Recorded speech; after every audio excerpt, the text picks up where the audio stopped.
कार्य के युवा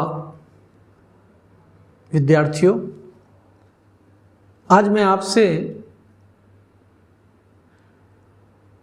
कुछ हटकर चर्चा करना चाहता हूं। सोशल वर्क हेराल्ड के 4 अंक अभी तक आए थे कि मेरे पास बहुत सारे सुझाव और टिप्पणियां आई हैं। उसमें से एक सुझाव था कि क्या हम समाज कार्य में पढ़ने वाले विद्यार्थियों के उनके व्यक्तित्व से संबंधित कुछ बातें कर सकते हैं। आज मैं आपसे अपनी कीमत लगाने को बोलूंगा। आप जब समाज कार्य में आए तो आपका क्या मकसद था?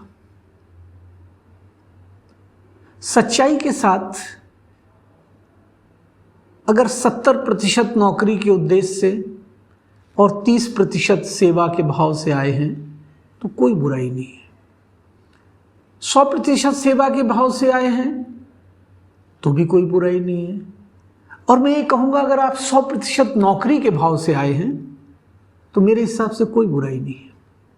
प्रोफेशनल सोशल वर्क में आपका मकसद अगर प्रोफेशनल है तो उसे स्वीकार करना, उसे कहना, उसे अपनाना बहुत ज़रूरी है।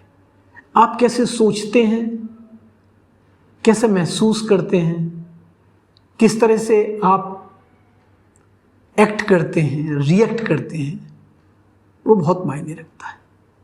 मैंने अक्सर देखा है कि विद्यार्थी अपनी कीमत खुद नहीं जानते। कई बार कई विद्यार्थियों को मैंने एहसास कमतरी से गुजरते हुए देखा है, और वो भी बेवजह है। आज मैं आपको एक छोटी सी कहानी बताऊंगा।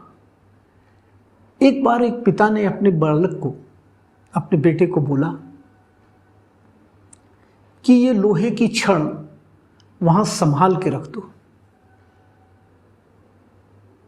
बालक ने बड़े खिन्न मन से कहा, लोहे की छड़ है, इसका क्या नुकसान होगा और इसकी कीमत ही क्या है?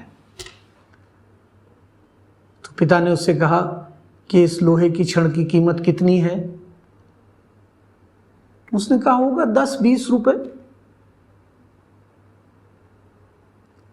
उसने कहा कि अगर मैं इस लोहे की छड़ों से छोटी छोटी कीलें बना दूं तो कीमत कितनी हो जाएगी? बेटे की आंखों में चमक आ गई। उसने कहा, पापा फिर तो बहुत हो जाएगी, फिर तो इसी छड़ से कम 200 रुपए की कील बन जाएगी। फादर ने कहा कि अगर मैं इसी छड़ से स्प्रिंग बनाऊं,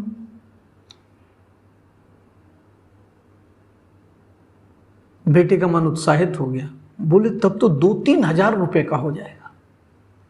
उसने कहा, बस बेटा, मैं तुमको यही बताना चाह रहा हूं कि कीमत उस चीज में है जिसको आप बना रहे हो, वरना ये छड़ है। ठीक उसी तरह से आप अपने बारे में क्या सोचते हैं और क्या बना सकते हैं, आप अपनी कीमत कैसे आंकते हैं, आप अपनी कीमत कैसे निखारते हैं, ये बहुत महत्वपूर्ण है। हमें अपने बारे में अगर ओवर कॉन्फिडेंस नहीं होना चाहिए तो कॉन्फिडेंस जरूर होना चाहिए। ना ही हमको ओवर कॉन्फिडेंस होना चाहिए, ना ही हमको एहसास कमतरी होना चाहिए, लेकिन जो मध्य का रास्ता है उस पर हमें खड़े रहना चाहिए। मैंने बहुत सारे विद्यार्थियों को देखा है कि वो जब समाज कार्य की बात करते हैं, अपने आगे बढ़ने की बात करते हैं, कोर्स के बाद जब सोचते हैं तो उनकी विजन बहुत छोटी है, बहुत दूर तक नहीं सोच पाते, अपनी शक्तियों को भी नहीं आंक पाते। उन्हें यह भी नहीं पता है कि उनके अंदर कौन कौन सी कुशलताएं हैं, कौन कौन सी स्किल्स हैं। इसलिए हर रोज अपनी अंदर झांको, अपने अंदर जो क्षमताएं हैं उनको पहचानो और उन क्षमताओं को प्रस्फुटित करो, उन्हें बढ़ाओ, उन्हें आगे ले जाओ। जीवन में आगे बढ़ने का ये सबसे सरल रास्ता है।